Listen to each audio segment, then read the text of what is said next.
When you're making a portable, it doesn't look particularly great to have the game sticking out at 90 degrees. It's harder to hold, it doesn't look particularly brilliant. Much better to have the game laying flat. The way of doing this is to simply rewire each of the corresponding pins on the game cartridge slot onto their place on the board. You notice on the N64 there's actually two non-pins as there are on the board. Therefore it's very easy and very obvious which way around the cartridge goes. The game label always goes towards the expansion pack. In order to make sure that you don't wire these back to back, either use a pen or a sticky label or anything, it really doesn't matter, just so that you can physically mark which pin goes to there. Consequently, whether this is orientated horizontally, vertically, back to back, underneath the board, it doesn't matter. You always know that that pin connects to that particular point. When the first one is done, you can literally just carry along and then do the second row. Very easy process, and it's hard then to go wrong. In regards to wiring, this is kind of wire. It's very thin wire.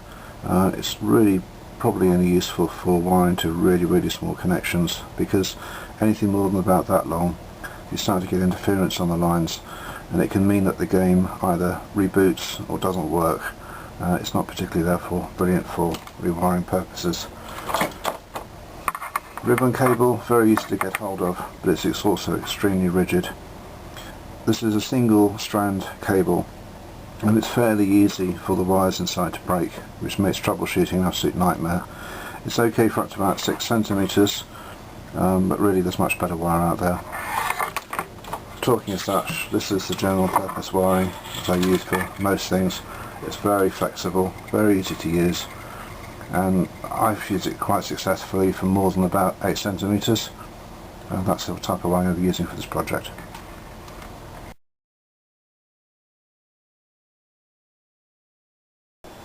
You need to decide upon the type of case that you want to use. In this case I'm using the vacuum form ones that I produced before, mainly because I designed it with the N64 and other boards in mind.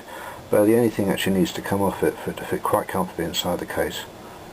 The relocation for the cartridge slot, the expansion pack does stick out a little bit as standard, and you can relocate it. However, you do need somewhere for game cartridge to go.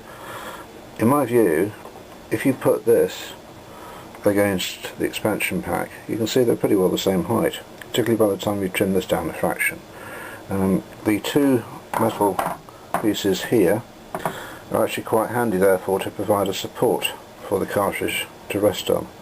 It doesn't in effect increase the size of the portable, because the recess just down here can house the controller, which of course needs to be mounted somewhere, and if we run out of space these capacitors can easily be relocated so they're nice and flat. So that's the plan. Keep the work to minimum, keep it level, keep it as flat as possible, and fit it nicely inside the case.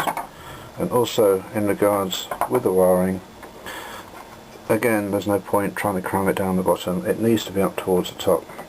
So therefore the wires only need to cover about 3 inches.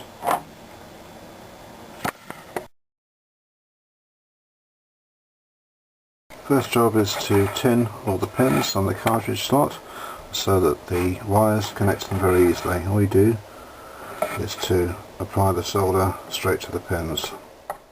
And cut your wires and tin them in the same fashion. First one's done, complete the row, then do the second row. A good tip, rather than struggling to get behind to the other soldering points, is to do one piece like this and then fold over. You can do the other pins to the other parts nice and easily. And there we have it, both sides done. The idea of course was that this will then sit about this position. The entire process of cutting wires, tinning them and connecting them took probably about 40 minutes.